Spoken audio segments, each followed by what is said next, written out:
Well, many of you know I've been disappointed in Vassy Kapelos' reporting since basically the election, even before the election started, because I felt like it swung back liberal and it went very biased that way. When she used to be able to berate and take care of any politician, any MP from any party, she could tear them down when they were lying.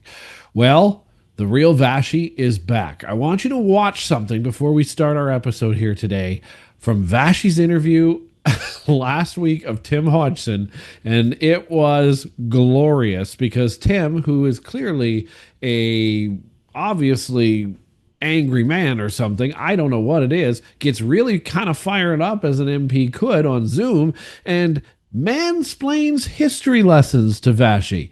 You can imagine how that went. Take a look. You talk about a wake-up call. I did want to also ask you on this issue because it does appear that we are closely aligning ourselves to the United States, not just with the announcement that you made today, but also the U.S. government has taken an ownership stake in 2 Canadian critical mineral companies. There's a recent deal that'll see Cameco again give the U.S. government increased access to Canadian uranium. Why are we handing the White House so much of our leverage with these strategic assets? Let me repeat for your viewers again. 26 different deals with 9 different countries, with every single G7 country, along with other allied countries from 4 different continents. The vast majority of those deals were with countries other than the United States. The United States did participate in that. We want them to. We believe in multilateralism. We believe that our supply chains will be more robust if we have many off-takers, not 1 or 2. And this is a win. So I fundamentally reject your premise. What we are doing is aligning ourselves with the G7. We are aligning ourselves with a multilateral approach to solving this problem. The U.S., though, has been spearheading for a long time, trying to prompt actions from allies, traditional allies, I should say, to counter China's dominance in the critical mineral space. I combine the announcement today, and I take your point that it is a multilateral effort, with 3 other announcements, which give the U.S. government specifically increased access to strategic assets in this country. While at the same time, the White House is throwing down tariffs, the ambassador is lambasting us, the president is referencing us as the 51st state. How do you reconcile that for Canadians? Why are we handing that leverage over, Minister? So let me give you a little bit of a history lesson. For the last many years, people have been talking about the challenges of critical mineral supply chains. It was our prime minister. It was our prime minister who was the head of the G7 in Kananaskis in Alberta who said Canada will take the lead. Canada proposed a critical minerals production alliance. It was a Canadian initiative. We got the agreement of the other G7 countries. We suggested the other countries appoint critical mineral envoys, which they all did in response to our request. And since the summer, we, Canada, have been taking the lead with our critical mineral envoys, working with the critical mineral envoys of 9 other countries, including every single G7 country, to turn that talk into real action. And that real action is $6.4 billion of Canadian projects now moving ahead to go from talk to reality. I think that's a great example of Canada punching above its weight. Thank you, Minister, for the history lesson, but it doesn't address the substance of my question around why we are allowing the U.S. government, not U.S. companies, the U.S. government, increased access to strategic assets at a time when we are engaged in a trade war, at a time when the Prime Minister has specifically said the relationship as we know it with the United States as far as economic and security interdependence is over. Is that not the converse of what your party and your government has told Canadians? Again, I don't think you have it. It's accurate. We have never said we don't want to trade with Americans. Americans have been great trading partners. What we've said is we want to diversify and grow our trading relationships. What the Prime Minister has said is we will significantly grow our trading relationships with other allies who share our values. What did we just do? We just announced 26 deals with 9 different countries, including every single G7 country. We are doing what we said we would do, which is diversify our trading relationships, grow our relationships with our allies. That is what we've said from the very beginning. That's what Canadians expect us to do. We are not proposing to shrink our relationship with the Americans. We are proposing to grow our relationship with others. Are you sure that you and your party colleagues have never said that you're proposing to not keep the relationship where it is with the United States? Because I remember the Prime Minister saying our old relationship we had with the U.S. based on deepening integration of our economies and tight security and military cooperations is over. That is the message, with great respect, Minister, that Canadians received during the campaign and after. I understand that what you did today is about multilateralism, but not everything on the critical mineral file falls into that category. And the examples I provided are about deepening the relationship with a White House, with a U.S. government that has taken direct aim at our country.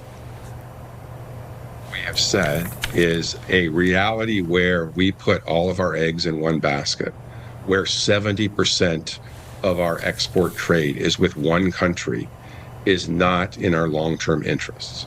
And that we want to continue to have a good relationship with the United States. They are our largest trading partner. We want that relationship to be strong and robust. The Americans have decided they're going to change how the international trading system works. That's their decision. We are going to respond in ways that are good for Canada, and that means we are going to grow our relationships with other like-minded allies. We are going to reduce our dependence on one particular customer. That is good business. That's what any business person would do. That's what this government is doing, because that's what Canadians expect us to do. Okay, I'm going to leave it on that note. Minister, I appreciate your time very much today. Thank you. Oh, did she ever tear him apart? And as well she should have, because Mr. Hodgson, sir, you are lying, and we can see right through you. We can see right through you because of everything you are trying to bury the lead on every time Vassy asks you about the purchase of mineral companies. You ever notice how every time Canada says it's taking the lead in this world, we somehow end up taking the bill? I mean, it doesn't make any sense. This is what she was driving at, because this one's a doozy today, because for the second time now, this is the second time. This is why she was driving at this. Not the first, not the last either, by the way. The U.S. government has bought ownership stakes in Canadian critical minerals companies. That's right. Ownership stakes. Foreign government ownership of our resources, our land, our minerals, and our so-called leaders are downplaying it because they're just buying into the companies. No, they're not buying our land. Tim Hodgson, Canada's Energy and Natural Resources Minister, was who you just watched. He said it was all fine because Canada is embracing multilateralism. So we've got 9 other deals that won't go anywhere. Excuse me, what? That's bureaucratic code for we don't want to admit that we just let Washington buy a piece of us. Let's go. Welcome to Bakes on Things. Welcome back to Bakes on Things. It's the last word for your Thursday. And boy, oh boy, don't forget to like, subscribe, and get involved in this conversation down below. How about that mansplaining? Ugh. Welcome back. Look, here's the thing. Let's talk about what just really happened in all of that. First, there is the incredibly rude Tim Hodgson, no question. But there's also why it's not just another news story about mining, because that's what Vassy was trying to get at. This is about sovereignty, control, and whether Canada is still building a future for Canadians. Or are we quietly becoming the resource branch plant of American industry? It sure kind of feels like that, doesn't it? There's a bit of a Trojan horse investment in here that he just would not address, and he did it on purpose. President Donald Trump announced that the White House, yes, the White House itself, had purchased ownership stakes in Trilogy Metals and Lithium Americas. Now, that's now two companies headquartered both here in Canada. Now, granted, the mines, a couple of them, are in Nevada. But here's the thing, and sure, they've got operations in Alaska and Nevada and everywhere else I just said, but their roots, their corporate leadership, their ownership, their intellectual property, that is all on Canadian soil and has become dramatically American owned. So ask yourself, why does the US need to own parts of these companies? Why not just trade with them? Why buy them? Because ownership is control. Ownership means leverage. And we were told by Mark Carney that our relationship with the US was virtually over. And it's not the first time this has happened. The first round of this investment made headlines earlier in, I would say, about a month or two ago. Everyone said, well, it's just one deal. It's cooperation. It's not the same as when we kicked out China for doing the same thing. Well, guess what? It's not one deal anymore. It's now becoming a pattern. Here we go again with this Liberal government just standing and getting in its own way. And this is a real problem. And the history lessons, whoa. Man, if Vassy had him in studio, I would have jumped across that desk, because Tim Hodgson gets on CTV with a straight face and says, quote, to Vassy, let me give you a little bit of a history lesson. Oh, the ultimate in mansplaining idiocy, and it sounds like Mark Carney. Sure, Tim, let's do that, because there's one history lesson. Our history lesson. Canada's economy was built on our resources. The fur trade, lumber, energy, minerals, the backbone of every generation of prosperity. And every time we let foreign powers get a little too comfortable owning it, we lose control of our destiny.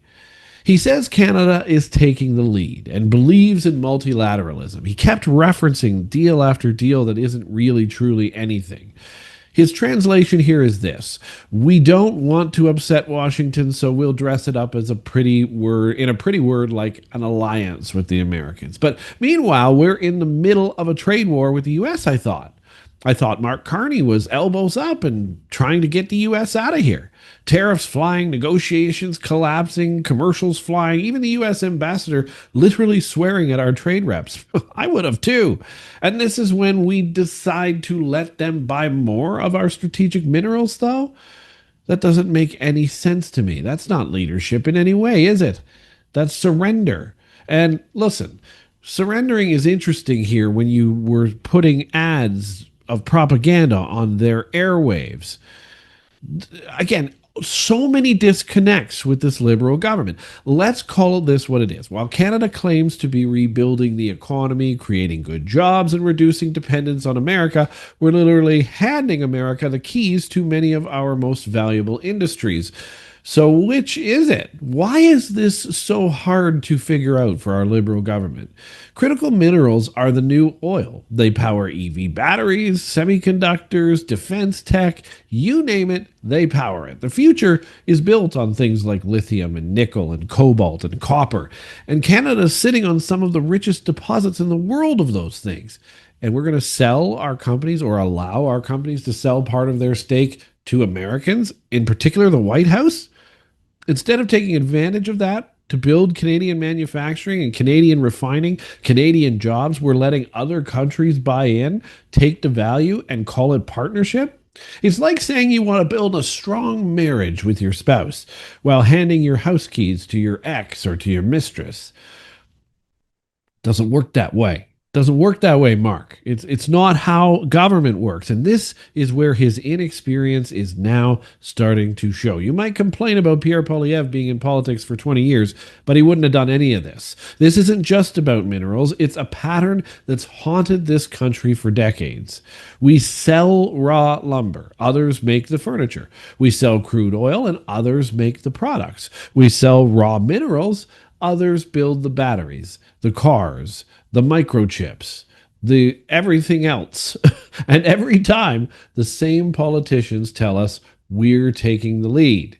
But here's the thing. We aren't taking the lead if we let people buy us up. We're not leading, we're leasing. That's what we're truly doing with our minerals right now. And that will not drive our economy one iota, because leadership means keeping the profits here. It means Canadians build, refine, and own it on their own. It means we sell finished goods to the world, not the ground they came from. And look, here's why Hodgson's comments are so dangerous to our economy and to our country, because it is shouting the liberal problem as it stands today. When Hodgson says we're aligning with the G7, that's just code for we're not brave enough to say no here. He says Canada signed 25 new deals, but won't tell you what they are or who they're with or what they cost or if they actually execute on one thing at all. It's all optics. It's constantly optics with the Liberals. They're trying to make this look like global cooperation when it's really foreign dependence. And this is happening at the exact moment when Canada's debt, housing, and productivity crisis are boiling over. We're desperate for real, high-value domestic growth, and instead of building the next generation of Canadian mining giants, we're auctioning off the ones we have. It's like selling your truck to pay for the gas for it. That doesn't make any sense. You no longer have the truck. I don't get liberal mentality. I don't. From a government perspective, from a liberal supporter perspective, I just don't get it in general. And don't kid yourself. All of this is part of the Mark Carney worldview, the globalism, the WEF assignments he seems to be on. Not sovereignty. Frameworks, not results. Headlines, not factories. It's the same mindset that says climate leadership while importing Saudi oil. Doesn't make any sense. The same mindset that says economic diversification while letting the Americans dictate the market and take ownership of our companies. This isn't just a Tim Hodgson blunder. It's certainly not. This is systemic among the Liberal government. It is over a decade of destruction. This is what happens when Canada stops believing it can actually be an economic superpower and settles for being the polite middleman where everybody takes over little pieces of us. China here, US there, and now all of a sudden we don't have anything of our own anymore in our own country and wonder why we have no economy. You can't buy back control once you've sold it, by the way. So we're not getting that back. You can't multilateralize your way out of dependency. You can't rebuild an economy if you've sold off all the bricks to the economy. Once those equity stakes are gone, so is your leverage. What are you going to do now? You want to tell the Americans to back off on tariffs next time? Good luck. How are you even going to do that? They own part of your industry. You think they'll care about Canadian jobs if the U.S. Treasury has skin in the game? No, but you're going to allow this anyway, aren't you, Timbo? We're talking about literal ownership of our future from another country. China tried to do this years ago, and we put a stop to it. Why are we not putting a stop to this now? So no, Minister Hodgson, this isn't multilateralism. Your woman-hating history lesson was a ridiculous event, and this is a fire sale dressed up as diplomacy. You can't preach economic independence while selling strategic assets to the very country you claim you're trying to rely on less. Use your brain. Everybody must know the logic, right? Canada has to wake up. We're not partnering with the US, we're being purchased by it. Piece by piece and stake by stake, quietly, while Mark Carney travels the world and pretends we have deals with China. If we want to build our economy, we need to stop calling surrender cooperation, because it's not that. If we don't, one day we'll look around and realize the only thing we still own in this country is the flag, and even that might be made in someone else's factory. Thanks for watching Bakes on Things. I'm Chris Baker. Don't forget to hit subscribe, share this video, and tell me in the comments, is Canada still in control of any of our industries here, or are we being quietly bought out one mine at a time? Thanks for watching. We'll see you again tomorrow, Friday morning on The First Sip. Yes, our week is finally coming to a close. Looking forward to seeing you then. We'll see you at 6 a.m. Have a great finish to your Thursday.